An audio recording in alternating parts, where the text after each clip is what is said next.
Assalamualaikum warahmatullahi wabarakatuh. Salam sejahtera untuk kita semua. Jumpa kembali di channel khusus kesehatan Ngobrol Sehat bersama Profesor Del Fitri Munir. Pada edisi kali ini kita akan membicarakan mengenai penyakit yang cukup menakutkan di tengah masyarakat, yaitu kanker. Nah, sekarang kita akan membahas mengenai kanker di payudara. Kita akan membahas bersama pakarnya, Dr. Kamal Basri Siregar, spesialis bedah onkologi. Assalamualaikum, Dr. Kamal. Waalaikumsalam warahmatullahi wabarakatuh, Prof. Del Fitri. Alhamdulillah, sehat-sehat ya? Alhamdulillah. Ya, Dr. Kamal, kita akan membicarakan mengenai penyakit yang sangat ditakutin orang ini, yaitu kanker. Iya, Pak. Kanker ini yang lebih banyak ya, dan terutama yang mengenai ibu-ibu. Iya. Dan katanya juga bisa bapak-bapak ya gitu ya. Iya. Kanker payudara. Ini sebetulnya kanker ini kan nggak tahu kita penyebab pastinya. Tapi kira-kira suspek atau faktor risiko ada ya Dr. Kamal ya, supaya kita tahu juga ini. Silakan Dr. Kamal. Oke, Prof. Assalamualaikum warahmatullahi wabarakatuh. Pada kesempatan ini kita bahas sedikit mengenai kanker payudara. Seperti yang sudah dimulai oleh Prof. Del Fitri tadi, bahwa kanker payudara itu sekarang secara epidemiologi menempati urutan pertama di kanker pada wanita. Kalau dulu kanker serviks menempati urutan pertama, tapi dengan kemajuan daripada diagnostik daripada kawan-kawan dari OBGYN, obstetrik ginekologi, maka insiden ataupun prevalensi daripada kanker serviks sudah bisa kita turunkan, terutama dengan adanya bidan desa dan seterusnya. Tapi kanker payudara sampai sekarang deteksi dininya masih susah kita jaring masyarakat. Padahal payudara itu kelihatan, tiap hari dia raba, mandi kelihatan tiap hari. Tapi kok susah, ini jadi problem buat kita. Sementara kanker serviks yang tersembunyi, susah periksanya, tapi bisa kita turunkan insidennya. Nah, inilah problemnya Prof sama kita. Jadi kalau Prof tanya mengenai penyebab, bahwa sampai sekarang semua kanker apapun belum tahu kita apa penyebab yang pasti. Tetapi ada beberapa faktor risiko yang menyebabkan terjadinya. Kita bagi dua, faktor risiko itu biasanya ada yang bersifat genetik, ada yang non genetik. Nah, kita lihat kanker payudara yang bersifat genetik atau kita sebut dengan familial cancer itu hanya 10%, Prof. Yang seperti Angelina Jolie itu, ya, kalau kita tahu Angelina Jolie bintang film Hollywood, dia belum kena kanker tapi udah minta dibuang payudaranya. Karena faktor risikonya sudah dia tahu. Nah, orang-orang seperti Angelina Jolie ini hanya 10% yang bersifat familial. Tetapi 90% kanker itu kita tidak tahu penyebabnya, tapi ada faktor risiko. Dari semua faktor risiko yang ada itu, terutama adalah lifestyle atau gaya hidup yang menyimpang dari aturan-aturan kesehatan, Prof. Antara lain adalah pertama, terutama faktor hormonal, usia menstruasi. Anak-anak kita, ibu-ibu, anak kita yang menstruasi pertamanya di bawah 12 tahun, itu hati-hati. Itu salah satu risiko untuk terjadinya kanker payudara. Kemudian buat ibu-ibu yang sampai 50 tahun, dia masih mens setiap bulan, atau menopause-nya terlambat, itu juga hati-hati merupakan faktor risiko terjadinya kanker payudara. Kemudian ibu-ibu yang memakai hormonal kontrasepsi, ya Prof, iya, bisa pil, bisa suntik, bisa implan, semua dalam bentuk hormonal. Kemudian ada juga ibu-ibu yang sudah menopause memakan hormon-hormon tertentu untuk replacement, terutama kawan-kawan dari obstetrik memberikan ibu-ibu yang sudah menopause hormon estrogennya mulai menurun, disuplai estrogen dari luar, terutama untuk mencegah nyeri-nyeri pada persendian atau otot. Sehingga ibu-ibu yang makan itu pun harus lebih kita kontrol dengan baik. Itu beberapa Prof yang bersifat hormonal ya. Kemudian yang lain yang bersifat non hormonal, misalnya pernah menderita tumor jinak di payudara pada usia muda, Prof. Itu juga risiko. Wah, apa-apa nih. Dulu saya pernah operasi PAM waktu umur 20 tahun katanya. Itu faktor risiko untuk terjadinya kanker payudara. Ya. Kemudian yang kedua, Selain itu, yang paling penting adalah lifestyle, faktor makanan yang bersifat karsinogenik. Apa contohnya? Ya, ya. Terutama makanan-makanan yang diawetkan, makanan-makanan yang ada penyedap, dan makanan-makanan yang tidak sehat lainnya, Prof. Tapi ini yang susah kita kendalikan sekarang, Prof. Makanan-makanan yang fast food, kemudian makan-makanan yang cepat saji, dan seterusnya. Mungkin kira-kira itu, Prof, yang perlu kita harus perhatikan dengan baik. Iya, baik. Jadi ini kan namanya kanker ya. Tentu kalau dia stadinya sudah lanjut, apapun terapi diberikan pasti tidak memuaskan. Makin dini dia kita temukan, makin angka kesembuhannya tentu akan makin tinggi ya. Dan tentu kita harus tahu secara dini ya. Nah, bagaimana ini tahunya kita, masyarakat kita ini, apa gejala-gejala awalnya sehingga ini cepat-cepat dibawa ke dokter. Silakan, Dr. Kamal. Ini Prof. Ini yang saya senang kali pertanyaan ini, Prof.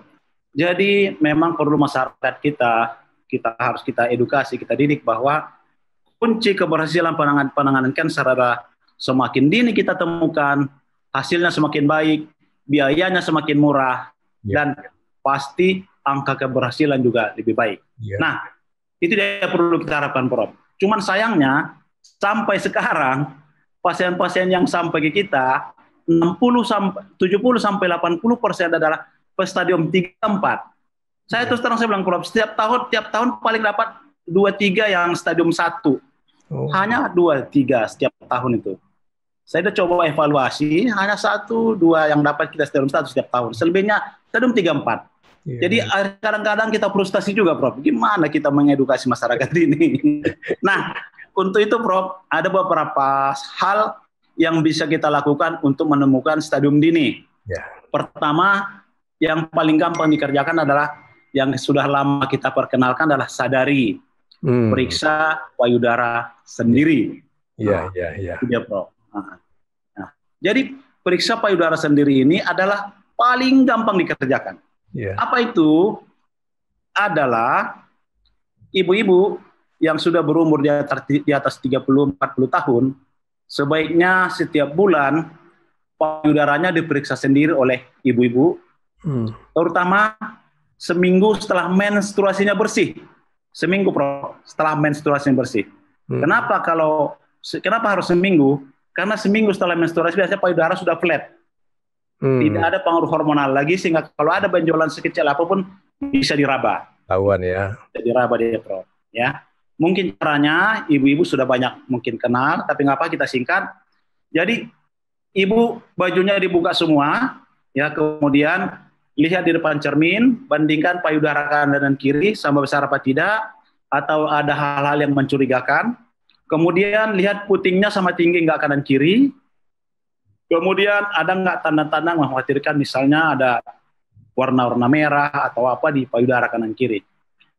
Setelah itu nggak ada, mungkin ibu perlu rebah, mungkin tiduran, taruh bantal di bawahnya, bantal kecil sehingga payudara agak menonjol. Karena rata-rata kita orang Asia, Prof, payudaranya nggak terlalu besar seperti orang di Eropa. Kalau di Eropa nggak perlu diganjal, memang payudaranya besar-besar. Jadi kita di Asia rata-rata relatif kecil, gantal banjal di bawah, kemudian baru diraba. Nah, di sini, Prof, kuncinya semua kuadran payudara itu harus teraba. Nggak boleh ada yang ketinggalan. Nah, terutama pada bagian atas, bagian luar, Prof. 60% kanker payudara itu berada lokasinya di atas paling luar. Jadi kalau kita bagi payudara 4, atas payudara luar, seperti ini, kuadran lateral atas. Ya, Prof. Jadi itu perlu lebih teliti kita merabanya. Tapi yang penting, jangan ada payudara yang ketinggalan untuk diraba. Semua harus kena, itu, Prof. Dan yang terakhir, Prof, setelah diraba, yang penting tekan putingnya secara pelan-pelan. Kalau ada keluar cairan berwarna merah kecoklatan dan berbau, itu hampir 90% oleh karena keganasan, Prof. Jadi hati-hati. Itu salah satu tanda yang signifikan bahwa dari puting keluar cairan berwarna merah kecoklatan dan berbau. Itu harus hati-hati. Jadi ini ada pengalaman yang sangat beragam menurut saya, Prof. Saya pernah dapatkan seorang pasien, seorang pramugari ya. Ini waktu di Bali ini, Prof. Seorang pramugari. Jadi dia pramugari dari Singapore Airlines. Dia datang ke tempat praktek saya, cuman keluhannya dia bilang, "Dok, kenapa ya saya kalau ganti beras setiap mau mandi, Anda bercacit darah berwarna coklat di beras saya," dia bilang. Cuman itu keluhannya, Prof. Saya kadang kebayang kapan pendidikan bangsa saya seperti itu ya. Sampai gitu sudah perhatikannya. Setiap dia mau mandi, dia bilang ada sebercak titik darah di beranya. Keluarnya datang ke tempat kita cuma itu, Prof. Setelah saya periksa, kita raba, masa pun nggak terlalu teraba dengan baik. Tetapi setelah dengan imaging, USG dan mamografi ketemu masa 0,3 mili, Prof. Kecil sekali ya. Di payudara. Jadi artinya fungsi pendidikan itu atau fungsi hati-hati care terhadap diri kita sangat penting, Prof. Kemudian hanya 0,3 mili kita biopsi kok ternyata ganas. Jadi apa artinya saya sampaikan ini, bahwa tanda-tanda seperti ini sangat penting untuk ibu-ibu diperhatikan. Kalau ada cairan berwarna merah kecoklatan keluar dari puting payudara, itu merupakan tanda awal, tanda yang signifikan untuk adanya keganasan, Prof. Itulah beberapa hal yang mungkin perlu diperhatikan oleh ibu-ibu, Prof. Ya. Baik, Dr. Kamal. Katanya memang orang laki-laki juga bisa ya? Oh iya, bisa, Prof. Mana itu? Berapa banyak itu? Oke. Saya udah pernah kumpulkan, Prof. Saya pernah bacakan di jurnal internasional itu, di Portugal kalau salah, Prof. Itu saya kumpulkan data selama hampir 7-8 tahun, saya dapat pasien laki-laki 64 orang, Prof. Wih, banyak juga ya? Jadi prevalensinya setiap 100 kanker payudara pada wanita, kita dapatkan 1 pada laki-laki. Walah, 100 banding 1, Prof. Ya. Jadi kita harus hati-hati juga ini, Prof. Nah, ini bagaimana gejalanya? Apa sama dengan perempuan? Gejalanya sama, Prof. Gejalanya sama. Cuma ini, Prof, sampai sekarang masih dalam ongoing penelitian. Pada laki-laki jauh lebih progresif dibanding wanita. Jauh lebih progresif. Artinya apa? Prognosisnya jauh lebih jelek. Pada kanker payudara pada laki-laki dibanding wanita. Saya ikuti nih, Prof, pasien yang 64 ini, overall survivalnya. Jadi lama hidupnya dia setelah terdiagnosis nggak ada yang lebih dari 2 tahun. Cepat sekali ya. Saya ikuti ya, yang 64 itu saya ikuti, Prof. Memang datang ke kita beberapa orang sudah stadium lanjut memang. Jadi gejala di payudara kecil, tapi kita tahu udah menyebar di paru-paru. Datang dengan keluhan sesak, batuk, tahu-tahu dia payudaranya nggak diperhatikan. Jadi memang pada laki-laki jauh lebih progresif dibanding pada wanita. Jadi hati-hati juga, ya.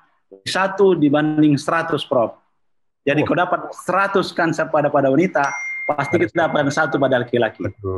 Itu kan, Prof. Jadi harus hati-hati juga kita. Baik, Dr. Kamal. Jadi penanggulangan yang terbaik ya tentu operasi ya. Iya tuh, Prof. Tetap jadi kita kemudian mungkin Prof juga sudah tahu. Tumor-tumor solid, tumor-tumor padat, apapun ceritanya, pembedahan adalah pilihan terbaik. Nah, yang jadi problem seperti tadi, Prof. 70-80% datang ke kita pada stadium yang tidak bisa dioperasi lagi.